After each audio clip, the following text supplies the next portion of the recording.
Hello hello and welcome everyone, welcome to the channel. क्या हाल है आप लोगों के? मौज मस्ती चल रही है कि नहीं? सबसे पहले तो ये बता दो भाई, मौज मस्ती के साथ पढ़ते हैं अपन इस चैनल पे। तो अगर आप टेंशन के साथ पढ़ते हो भाई, ऐसे काम नहीं चलेगा। मौज मस्ती के साथ चिल होकर पढ़ना है। आज हम पढ़ रहे हैं, देखो, चैप्टर 6 जिसका नाम है new question and ideas. History को ऐसे चिल की तरह पढ़ते हैं, ऐसा लगता है बातें हो रही हैं और पढ़ाई हो जाती है ना। सबसे बढ़िया बात है। चलो आज का चैप्टर शुरू करते हैं। बहुत छोटा सिंपल चैप्टर है, ज्यादा टाइम नहीं लगाएंगे। तो चैप्टर की शुरुआत होती है द स्टोरी ऑफ बुद्धा से। बुद्ध की स्टोरी हम पढ़ेंगे। Siddhartha, also known as Gautam, the founder of Buddhism, was born about 2500 years ago. भाई बुद्ध जी को कौन नहीं जानता? उनका नाम था सिद्धार्थ, उन्हें गौतम भी कहते हैं, है ना, गौतम बुद्ध कहते हैं। उनका जन्म हुआ था लगभग 2500 साल पहले।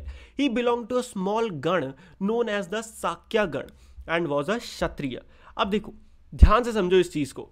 गण क्या था? हमने लास्ट चैप्टर में पढ़ा था कि कुछ ऐसे भी छोटे छोटे जनपद थे जहां पे गण थे। गण क्या थे? गण was a group of people who rule a particular place. ये ग्रुप थे जहां पे जो गवर्नमेंट थी ना, वो कैसे चलती थी? कई सारे लोग मिलके गवर्नमेंट चलाते थे। तो उन्हीं में से एक छोटा सा गण था जिसका नाम था साक्या गण, और वो सब क्षत्रिय थे। तो वो क्षत्रिय कास्ट के थे। वो उन्हीं में से एक छोटे से गण से आते थे। When he was a young man, he left the comforts of his home in search of knowledge. जब वो 18-19 साल के ही थे तभी उन्होंने अपना घर छोड़ दिया, क्योंकि वो दुनिया का ज्ञान लेना चाहते थे। He wandered for several years and meditated for days on and under a people tree at Bodh Gaya in Bihar, where he attained enlightenment. अब ध्यान से सोचो, कई साल तक वो घूमते रहे, मेडिटेशन करते रहे, दिन के दिन बीतते गए, बट उनकी ये जो एक क्वेस्ट थी ना इस नॉलेज को पाने की, यह आके खत्म हुई कहाँ पे? एक पीपल के पेड़ के नीचे, बोध गया में, बिहार, जो आज के टाइम में बिहार में, जहाँ पे उन्हें एनलाइटमेंट मिली। मतलब उन्हें जो नॉलेज, परम ज्ञान कहते हैं ना, जहाँ पे उनको वो मिला। After that he was known as the Buddha or the wise one. Buddha का मतलब क्या होता है? वाइज इंसान। वाइज, एक वाइज वन इंसान को नहीं काउंट करते उन्हें वहां पे लोग, नॉर्मली वो एज अ भगवान मानते हैं ना। He then went to Sarnath near the Varanasi where he taught for the first time. सबसे पहले उन्हें एनलाइटमेंट कहाँ मिली? ये क्वेश्चन याद रखना आएगा। बोध गया में, पीपल ट्री के नीचे। उसके बाद वो चले गए सारनाथ, वाराणसी के पास, जहाँ उन्होंने पहली बार लोगों को अपनी जो टीचिंग्स थी ना वो सिखानी शुरू करी। After that, he spent the rest of his life traveling on foot, going from place to place, teaching people till he passed away at Kusinara. अब देखो, उसके बाद वो अपनी जिंदगी भर पैदल ही घूमते रहे अलग अलग जगह और लोगों को अपना सारा ज्ञान बांटते रहे। कब तक? जब तक उनकी डेथ नहीं हो गई कुशीनारा में। The Buddha taught that life is full of suffering and unhappiness which is caused because we have cravings and desire. Buddha ji क्या सिखाते थे? ये सिखाते थे कि हमारी जिंदगी बहुत सफरिंग है और अनहैप्पीनेस है। क्यों? क्योंकि हम बहुत सारी चीज़ों के पीछे भागते हैं, हमें लालच बहुत है, हमारे डिजायर्स बहुत है। तो अगर हम अपने डिजायर्स कम करेंगे तो हमारी अनहैप्पीनेस भी कम होगी। The Buddha taught in the language of the ordinary people, Prakrit, so that everybody could understand his message. अब ये चीज़ आप सोचने वाली है कि भाई ऑलरेडी बहुत सारा ज्ञान जो था वेदास में और बहुत ही हाई लेवल का वेद वगैरह में दिया हुआ था, बट एक दिक्कत थी।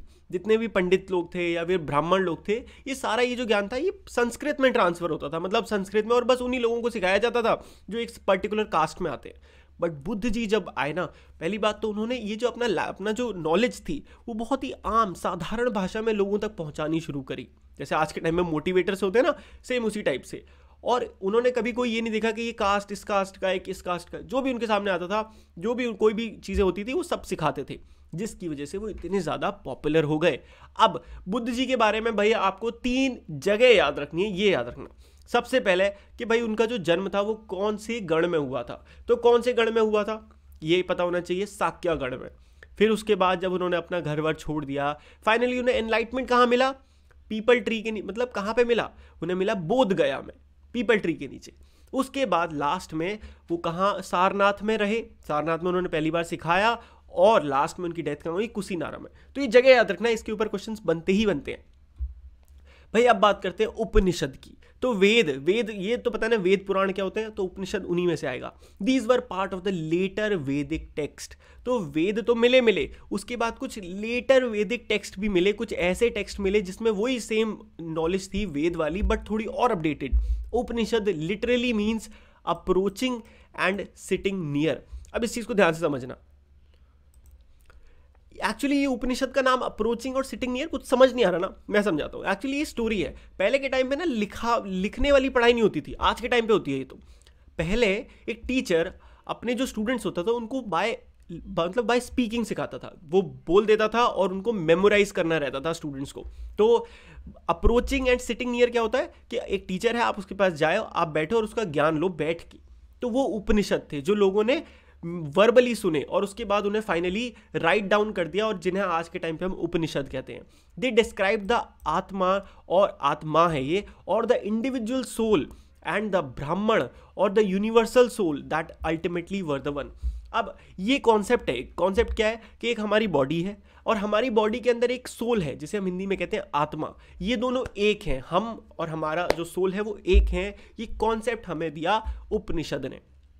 मोस्ट उपनिषदिक थिंकर्स वर मेन, स्पेशली ब्राह्मण एंड राजा। अब गजब की बात ये थी कि वही चीज़ जो रीत चली आ रही थी कि नहीं भाई वुमेन को तो हम पढ़ने ही नहीं देंगे, तो इसलिए वहाँ पे भी ज़्यादातर जो थिंकर्स थे वो मेन ही बने क्योंकि उन्होंने ही पढ़ा Upanishad. They were also few women thinkers such as Gargi, but इस टाइम पे कुछ अलग से एक्सेप्शनल केसेस निकल के आए।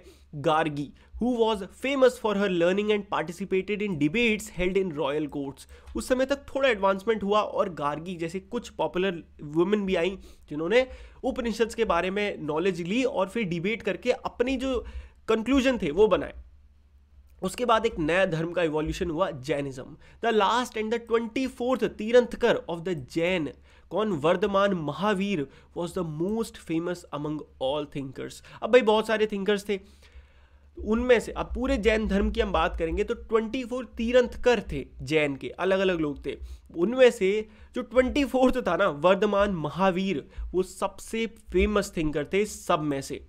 ही was a Kshatriya prince of the Lichchhavi, a group that was a part of Vajji Sangh. तो ठीक जिस तरह से बुद्ध जी जो थे वो भी एक संघ के थे, मतलब वो एक गण के थे, गण की तरह ही होता है संघ, वज्जी संघ से आए थे।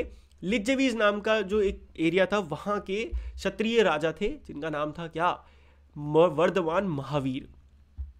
Followers of Mahavir who were known as Jain had to lead very simple lives begging for food। Mahavir ने जो जिंदगी का लोगों को आचरण सिखाया कि आपको अपनी जिंदगी कैसे बितानी, वो थी कि एकदम मटेरियलिस्टिक चीज़ों से दूर हट जाओ, सब कुछ कपड़े वगैरह त्याग दो, ना कोई कपड़े पहनते थे ना कोई खाना, मतलब वो हमेशा लोगों से खाना भी मांग, जो लोगों ने दे दिया वो खाते थे।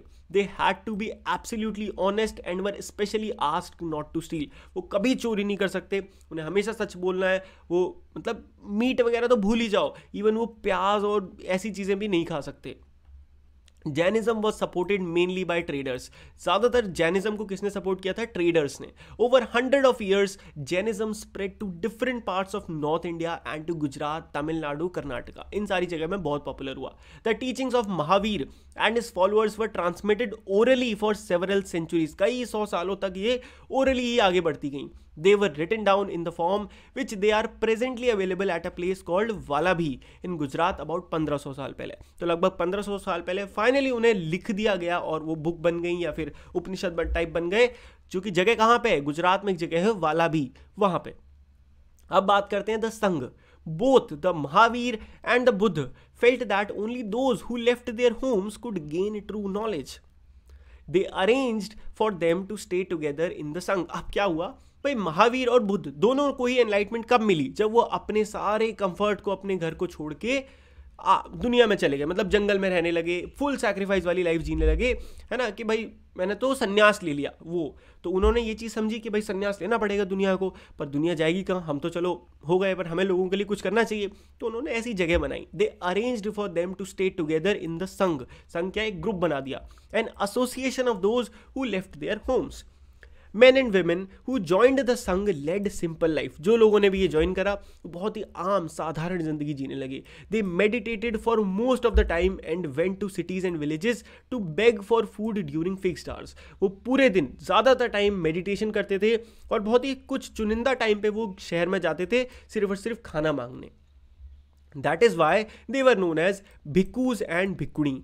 और इसीलिए वजह से उनको भिक्खू और भिक्खुणी भी कहा जाता है, क्योंकि वो भीख मांग के अपनी जिंदगी चलाते थे।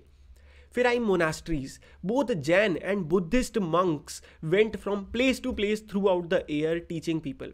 अब जितने भी जैन और बुद्धिस्ट लोग थे इतनी मेडिटेशन करते थे, इनके पास नॉलेज बहुत थी, तो ये लोगों को सिखाते भी थे, टीचिंग्स देते थे, उसके लिए बेचारे साल साल भर इधर से उधर जाते रहते थे। Many supporters of the monks and nun and they themselves felt the need for permanent shelter। भाई जब एक टाइम के बाद ही काफ़ी पॉपुलर हो गया तो उन्हें नीड फील हुई कि भाई हमारे पास एक परमानेंट शेल्टर होना चाहिए। जैसे पंडित जी हैं वो मंदिरों में रहते हैं, राइट, तो उसी तरीके से हमारे पास भी कुछ होना चाहिए। तो उन्होंने बनाई मोनास्ट्रीज बनने लगी। दीज वर नोन एज विहार, इनको विहार भी कहते हैं। The land on which the vihar was built was donated by a rich merchant or a landowner। अब सिंपल सी बात है, उनके पास पैसे तो होते ही नहीं है जैन लोगों के पास, क्योंकि वो भाई कोई काम वाम वैसा थोड़ी करते हैं, वो तो अपना खुद घर छोड़ चुके हैं।